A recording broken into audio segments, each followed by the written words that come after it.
boards up.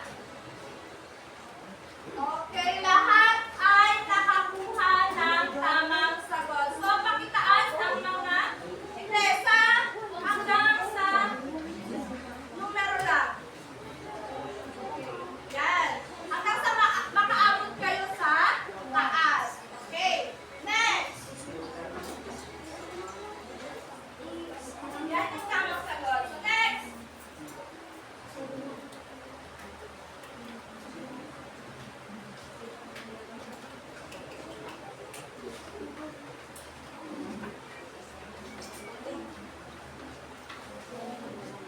Okay, boards up.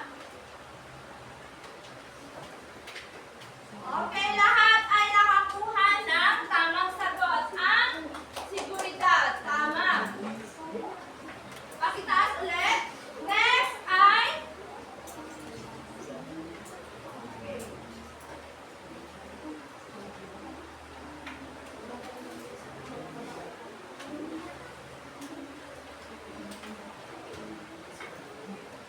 boards up. Okay, lahat ay nakakuha ng tamang sagot. Ekonomiya. Okay. For the last. Yan.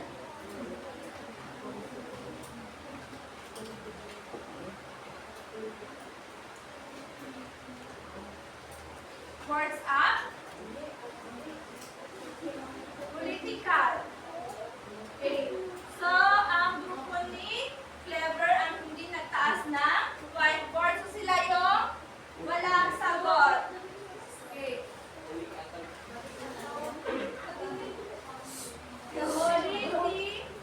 Okay, kulang lang sa, pero political yung tamang sagot. So, pakitaas yung mga whiteboard. Ay, ang flag.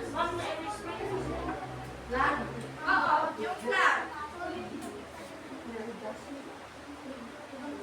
Okay, so lahat naman ay nakakakuha ng 4 na puntos. So, ang kulang ni Clever ang hindi nakakuha. Okay? So, sa tingin ninyo, class, ano kaya ang kaugnayan nito sa ating panibagong aralin? Ano kaya yung tatalakayin natin sa araw nito? Denise, ano kaya ang kaugnayan ng mga word na yan sa ating panibagong aralin? Okay, Sheridan. Mga dayuhin ng ASEAN. Okay, tama. Mga dayuhin ng ASEAN. Ano pa? Andre. Mga pinakaharap na problema ng mga kasabihan ng bansa. Okay, pwede. So, yun yung mga tatalakayin natin kanina. So, bago tayo pumunta sa ating talakayan, ay narito ang inaasahan kong mangyari or matupad natin sa araw nito. So, pakibasa nga. Cyril.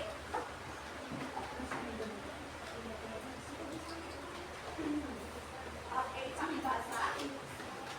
Natusuri ang dayuhin at benefito ng ASEAN Community 2050 na ipapahayag ang sariling reaksyon tungkol sa layunin ng ASEAN Community 2050 at nakapagbibigay ng sariling opinyon kung paano makakatulong sa layunin ng ASEAN Community 2050. Okay, maraming salamat. So, yan yung titignan natin mamaya kung nagawa ba natin ito. Okay? So, ngayon ay meron akong ipapanood sa inyo na isang video na may kinalaman sa ASEAN. Oo, ASEAN. At kapag maingay ang grupo, ay bababa ang inyong flag. Naintindihan, class? Okay. Makinig.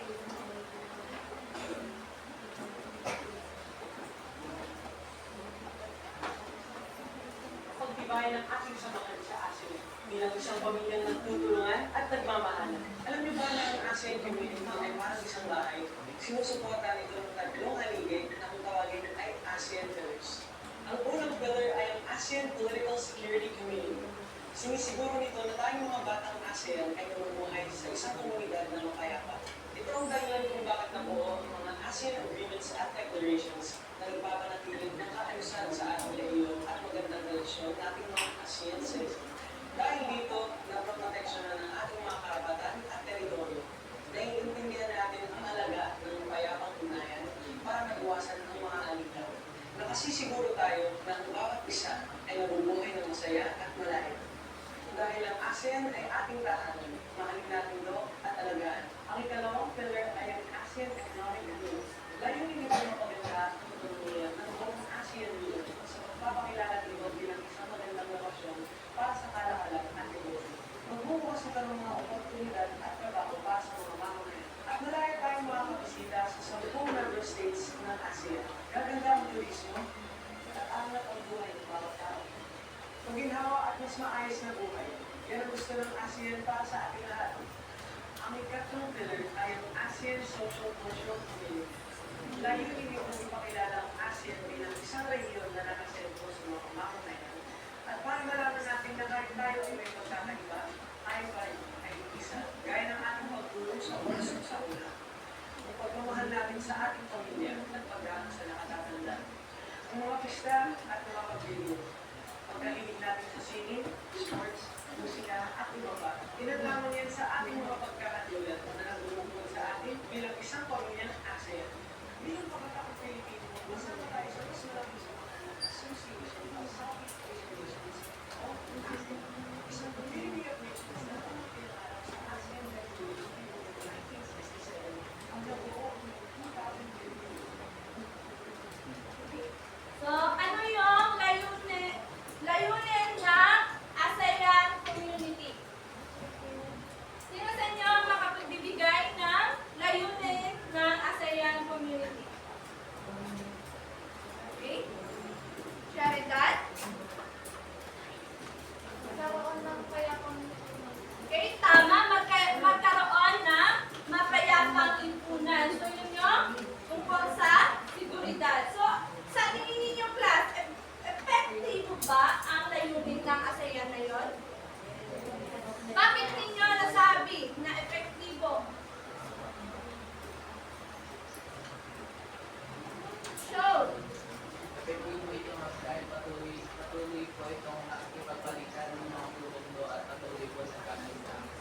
Okay, tama. Patuloy pa rin na nagkakaisa ang ASEAN. So, epektibo yon para sa ating bansa. Okay? So, ngayon ay, Sa puban, ano yung reaction ninyo sa mga layunin ng ASEAN? So, bubunot ako ng mga magbibigay ng kanilang reaction. Okay? So, ang mauuna na magbibigay ng kanyang reaction, so dapat na makita ko sa inyong mga mukha kung happy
Tapos na po ba? Tapos na kayo? Hindi pa? Last 2 minutes.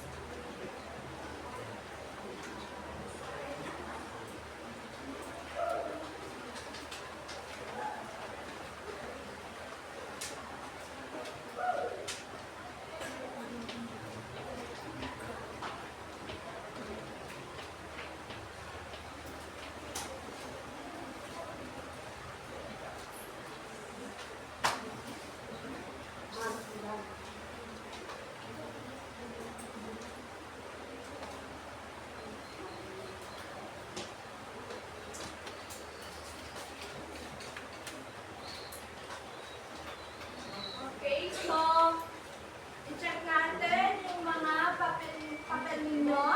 Counterclockwise. 1, 2, 3, 4, and 5.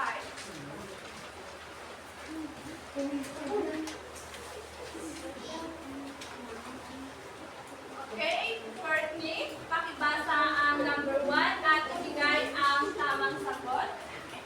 Ano ang pangunahing layunin ng ASEAN? Okay, ano ang iyong tamang sagot? Okay, tama ang sagot sa number 1 ay letrang B.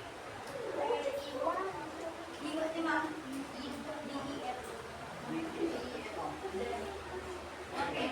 O, E. Sa nakalagay sa papel ninyo. Okay. Next, number 2. Pakibasa at ibigay ang tamang sagot kay Mikaela. Ang pangunahing ASEAN po ang ipakita ng paligid ng ASEAN. Diba? B. Sino ang nakakapagbibigay ng tamang sagot? Bilis. Okay, tama. Ang military community. Paki-check. Number 3,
Wow.